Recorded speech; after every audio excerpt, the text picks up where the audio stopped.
Et devant ce conseil, nous ne pouvons pas continuer comme cela. Et devant ce conseil constitutionnel, professeur Maurice Kamto, vous avez tenu des propos qui ont suscité de vives réactions au sein de l'opinion publique. Vous avez déclaré que vous êtes Bamileke, fier de l'être, né à Bafoussam, et que vous cherchez à passer un concours Boulou, s'il en existe un, pour aspirer à diriger le Cameroun. Pourquoi avoir choisi ces deux communautés pour étayer votre argumentaire? Qu'est-ce que vous vouliez dire devant le Conseil constitutionnel en tenant de tels propos? Je préfère votre question qu'au résumé que vous avez essayé de faire de mon propos, parce que ce n'est pas tout à fait ce que j'ai dit.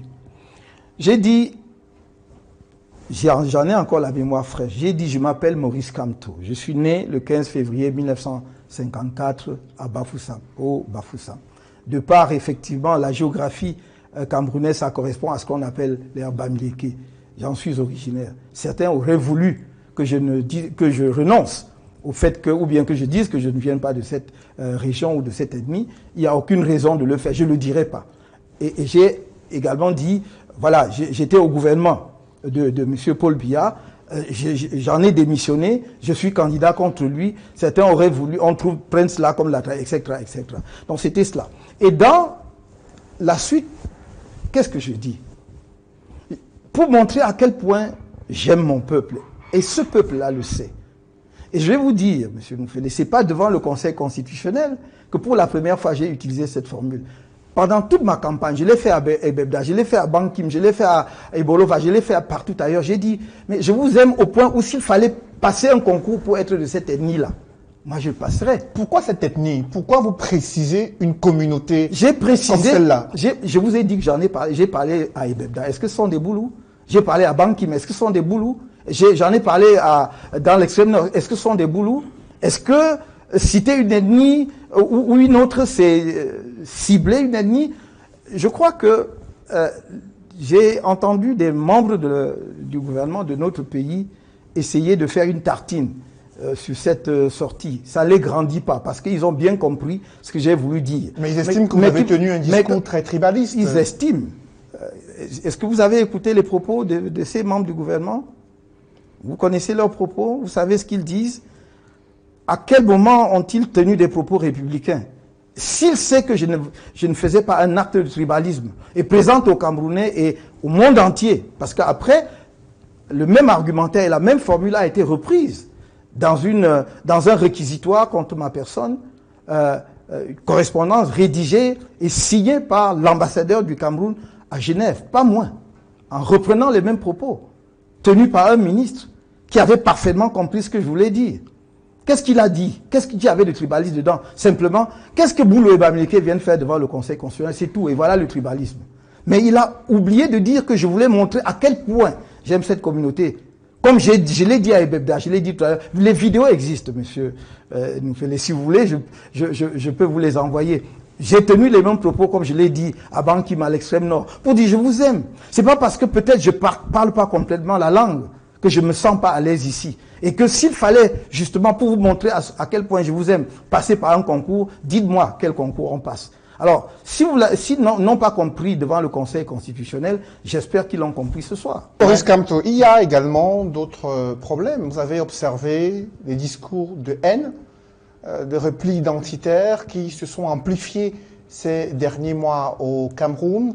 Certains ont attribué cela aux positions, aux attitudes de certains militants du mouvement pour la renaissance du Cameroun, encartés dans une communauté instrumentalisée par leur leader, le professeur Maurice Kamto, dans l'espoir que leur tour est arrivé pour être à la tête du pays.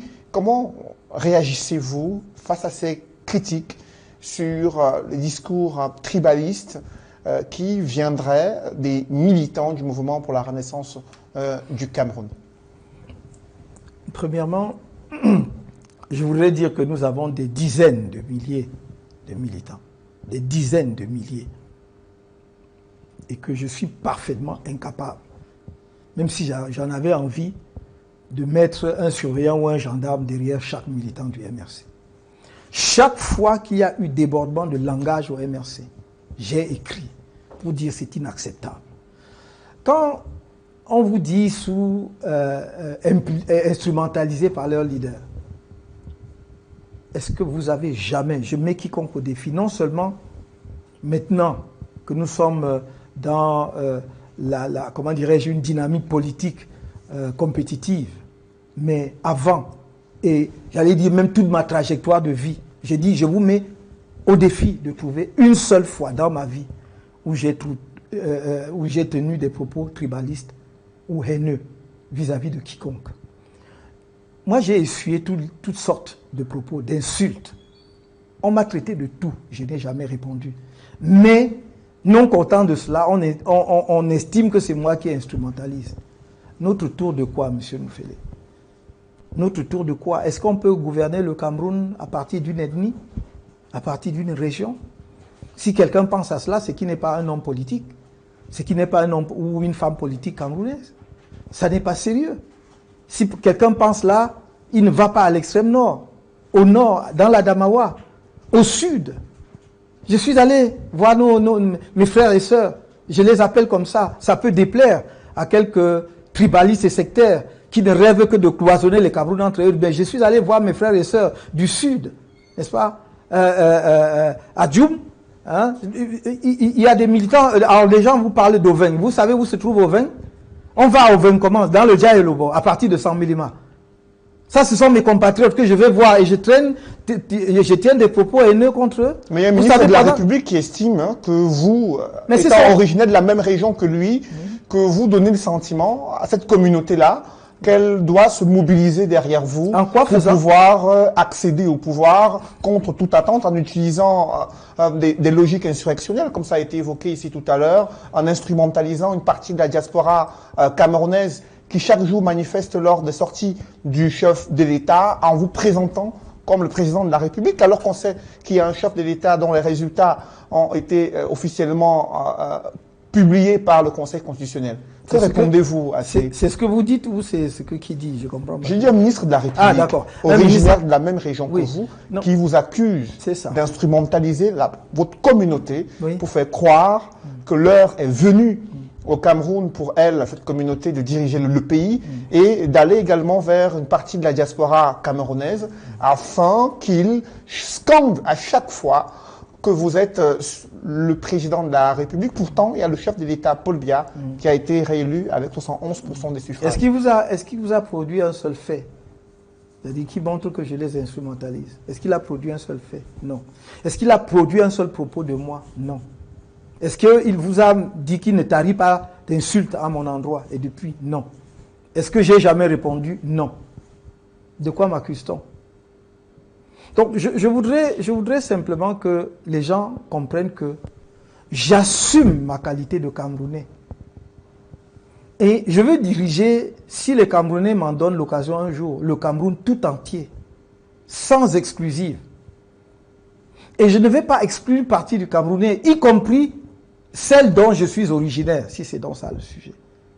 Mais on ne s'attend quand même pas d'un ministre de la République qu'il passe son temps à répandre des choses comme ça, la haine sur les réseaux sociaux, au point de faire des comparaisons hasardeuses avec ce que le monde entier a vécu comme un traumatisme sans précédent et dont personne ne voudrait que cela revienne un jour, c'est-à-dire le gazage des Juifs pendant la Deuxième Guerre mondiale.